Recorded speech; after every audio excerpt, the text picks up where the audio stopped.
ஒரு காட்டுல கோகோ குருவிக்கும் சீனு குருவிக்கும் கல்யாணம் நடக்குது. சீனு குருவிக்கு இந்த கல்யாணத்துல கொஞ்சம் கூட இஷ்டம் கிடையாது. ஆனா அவங்க அப்பா ரொம்ப வற்புறுத்தினதுனால வேற வழி இல்லாம கோகோ குருவிய சீனு குருவி கல்யாணம் பண்ணிக்குது. கல்யாணம் ஆகி கொஞ்ச நாள்ல அவங்க ரெண்டு பேருக்கும் ரெண்டு அழகான குட்டி குருவிங்க பிறக்குறாங்க. சீனு குருவியோட அப்பா தன்னோட ரெண்டு பேர குழந்தைங்க கூடயும் ரொம்ப சந்தோஷமா விளையாடிக்கிட்டே இருப்பாரு. ஒரு நாள் சீனுக்குருவியோட அப்பாக்கு ரொம்ப உடம்பு முடியாம இறந்து போயிடுறாரு. இத பார்த்ததும் ரெண்டு குட்டி குருவிங்களும் ரொம்ப அழுதுகிட்டு ரொம்பவே கவலையா இருக்காங்க. தாத்தா, நீங்க எங்களை விட்டு போனீங்க. நீங்க இல்லைன்னா எங்களுக்கு போர் அடிக்குமே. குழந்தைங்களா, நீங்க ரெண்டு பேரும் கவலைப்படாதீங்க. தாத்தாக்கு வயசானதுனாலதான் அவர் இறந்து போயிட்டாரு. இனிமே நானும் அப்பாவும் உங்களை ரொம்ப நல்லா பாத்துக்குவோம். தன்னோட குழந்தைங்க அலறத பார்த்ததும் கோகோ குருவிக்கு ரொம்பவே வருத்தமா இருந்துச்சு. அப்பா, நீங்க என்னை வற்புறுத்தி அந்த கோகோக்கு கல்யாணம் பண்ணி வச்சீங்க. இப்போ நீங்களும் இல்ல. நான் இனிமே சுதந்திரமா நான் நினைச்ச மாதிரி வெளிநாட்டுக்கு போய் வேலை பார்க்க போறேன். என்ன யாராலும் தடுக்க முடியாது. அவங்க அப்பா இறந்து கொஞ்ச நாளுக்கு அப்புறமா சீனு குருவி கோகோ குருவி கிட்ட தன்னோட ஆசையை பத்தி சொல்லுது. இங்க பாரு கோகோ, அப்பா என்ன வற்புறுத்தி தான் உன்னை கல்யாணம் பண்ணி வச்சாங்க. ஆனா என்னோட ஆசை என்ன தெரியுமா? வெளிநாட்டுல போய் வேலை பார்க்கறது தான். அதனால நான் வெளிநாட்டுக்கு போறேன். என்னை எங்கேயும் தேடாத. அப்பா, எங்களை விட்டு போகாதீங்கப்பா. நீங்க போனா நாங்க தனியாயிருவோம்ப்பா. பயமா இருக்குப்பா. டேய் சிட்டு மீனு, நான் உங்களுக்காக தான் வெளிநாட்டுக்கு போய் வேலை பார்க்க போறேன். போயிட்டு வந்து உங்களுக்கு நிறைய பொருட்களும் மிட்டாய்களும் வாங்கி தரேன். அதை வச்சு விளையாடுங்க. கவலைப்படாதீங்க, நான் சீக்கிரம் வந்துடுவேன். சீனு வெளிநாட்டுக்கு போறத நினைச்சு அவரோட மனைவியான கோகோவும் குழந்தைங்களும் ரொம்பவே வருத்தப்படுறாங்க. சீனு போனதுக்கு கொஞ்ச நேரத்துக்கு அப்புறமா கோகோவோட நண்பர்கள் எல்லாரும் அவளோட வீட்டுக்கு வர்றாங்க. வீட்டுக்கு வந்தவங்க சீனு எங்க அப்படின்னு கேக்குறாங்க. அதுக்கு கோகோ, சீனு வேலை பார்க்கறதுக்காக வெளிநாடு போயிருக்காரு. கோகோ, சீனு வெளிநாட்டுக்கு போயிட்டாரு. நீ எப்படி குழந்தைங்களை தனியா வளர்ப்ப? உனக்கு எந்த வேலையும் செய்ய தெரியாதுல. நீங்க யாராவது எனக்கு ஒரு வேலை இருந்தா சொல்லுங்க. நான் என் குழந்தைங்களுக்காக கண்டிப்பா அந்த வேலையை கரெக்டா செய்வேன். கோகோ, எனக்கு தெரிஞ்ச ஒரு வைத்தியர் இருக்காரு. அவருக்கு வேலைக்கு ஆளு தேவைன்னு சொன்னாரு. நீ வேணா அவர்கிட்ட போய் வேலை பார்க்கறியா?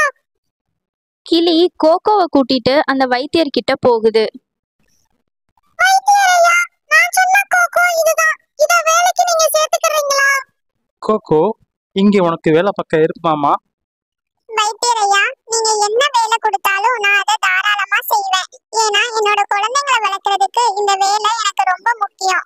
கோகோ குருவி தன்னோட குழந்தைங்களுக்காக ரொம்பவே கஷ்டப்பட்டு வேலை பார்த்துக்கிட்டு இருக்கு. ஆனா இன்னொரு பக்கம் வெளிநாட்டுல இருக்க சீனு லாரா அப்படின்ற குருவிய ரெண்டாவது திருமணம் பண்ணிக்குது. இந்த பாரு சீனு, என்னால வாடகை வீட்டுல எல்லாம் இருக்க முடியாது. எனக்கு சொந்தமா வீடு வேணும். ஆரா, நீ கவலைப்படாத. எனக்கு சொந்தமா வீடு எங்க சொந்த ஊர்ல இருக்கு. அங்க போய் நம்ம சந்தோஷமா வாழலாம். வா சீனு, நம்ம அப்ப உடனே அங்க போயிடலாம். சீனு தன்னோட ரெண்டாவது மனைவியான லாராவை கூட்டிட்டு தன்னோட சொந்த ஊருக்கு வருது. சீனு, நீ கண்டிப்பா திரும்ப வருவேன்னு எனக்கு தெரியும். உனக்காக தான் நானும் நம்ம குழந்தைங்களும் இவ்வளவு நாளா காத்துட்டு இருந்தோம். உள்ள வாங்க சீனு. சீனு, உன் கூட வந்திருக்கிறது யாரு? கோகோ, இது என்னோட ரெண்டாவது மனைவி. இவ பேரு லாரா. என்ன சீனு சொல்ற? இது உன்னோட ரெண்டாவது மனைவியா? ஆமா ஆமா, இவ சொந்த வீட்டுல இருக்குன்னு ஆசைப்பட்டா. அதனாலதான் இங்க கூட்டு வந்தேன். இது என்னோட வீடு தானே. சீனு இப்படி சொன்னதை கேட்டு கோகோ ரொம்பவே வருத்தப்பட்டு அழ ஆரம்பிச்சுது. மறுநாள் காலையில விடிஞ்சதும் கோகோ குருவி தன்னோட குழந்தைங்களுக்காக வேலை பார்க்கறதுக்காக வேலைக்கு கிளம்பி போயிடுச்சு.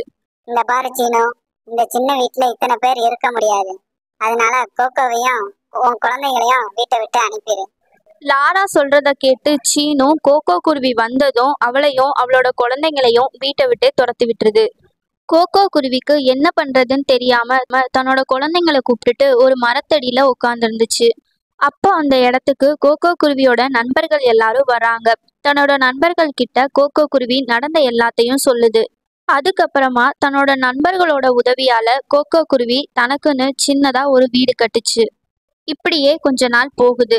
காட்டுல பனிக்காலம் ஆரம்பிச்சதுனால சீனு குருவிக்கு உடம்பு சரியில்லாம போயிடுது. இந்த பாரு சீனு, நீ நைட்டு ஃபுல்லா இருமிக்கிட்டே இருக்க. அதனால என்னால நிம்மதியா தூங்க முடியல. நீ இனிமே வெளியவே படுத்துக்கோ. அப்பதான் நான் நிம்மதியா தூங்குவேன். சீனு குருவிக்கு ரொம்ப உடம்பு முடியாததுனால லாரா குருவி வைத்தியரை பார்க்கறதுக்காக போகுது. ஆனா வைத்தியர் சீனு குருவிக்கு வைத்தியம் பார்க்க முடியாதுன்னு சொல்லிடுறாரு. கொஞ்ச நேரத்துக்கு அப்புறமா கோகோ குருவி வைத்தியர் வீட்டுக்கு வேலைக்கு வருது. வைத்தியர் நடந்த எல்லாத்தையும் கோகோ குருவி கிட்ட சொல்றாரு. என்ன வைத்தியரே சொல்றீங்க? சீனுக்கு உடம்பு சரியில்லையா? நான் உடனே போய் அவரை பார்த்துட்டு வந்துடுறேன். கோகோ, நீ எதுக்கு இப்போ இங்க வந்த? நான் உனக்கு செஞ்ச துரோகத்தினாலதான் எனக்கு இப்போ உடம்பு சரியில்லாம போச்சு. சீனு, நீ கவலைப்படாத, உனக்கு ஒன்றும் ஆகாது. நான் உன்னை வைத்தியர்கிட்ட கூட்டிட்டு போறேன். உனக்கு சீக்கிரமா உடம்பு சரியாயிரும். அதுக்கப்புறமா கோகோ குருவி சீனு குருவிய வைத்தியர்கிட்ட கூட்டிட்டு போகுது. வைத்தியரே, சீனுக்கு ரொம்ப உடம்பு முடியல. நீங்க ஏதாவது மருந்து கொடுத்து அவனை சீக்கிரமா குணப்படுத்துங்க. கோகோ, உன் கணவரை காப்பாற்ற வேண்டிய மூலிகை இப்ப என்கிட்ட இல்லை. அதை நீ போய் காட்டுல எடுத்து வந்தனா காப்பாத்தி தரேன். சரி வைத்தியரையா, நீங்க சொன்ன மாதிரி நான் அந்த மூலிகையை போய் பறிச்சுட்டு வரேன். ஆனா அந்த மூலிகையோட பேர் என்ன? அது பாக்குறதுக்கு எப்படி இருக்கும்? கோகோ, அந்த மூலிகையோட பேரு பஞ்சகஸ்த மூலிகை. அது பார்க்க சிவப்பு கலர்ல இருக்கும். அதுக்கப்புறமா கோகோ அந்த மூலிகையை பறிக்கிறதுக்காக தன்னோட நண்பர்களை கூட்டிட்டு காட்டுக்குள்ள போகுது. வைத்தியரையா, நீங்க சொன்ன மாதிரி அந்த மூலிகையை நான் பறிச்சுட்டு வந்துட்டேன். இந்த மூலிகையை வச்சு நீங்க எப்படியாவது சீனுவை காப்பாத்திடுங்க. நீ கவலைப்படாத கோகோ, நான் சீனுவை கண்டிப்பா எப்படியாவது காப்பாத்திடுவேன். அதுக்கப்புறமா கோகோ சீனுவை தன்னோட வீட்டுக்கு கூட்டிட்டு போகுது.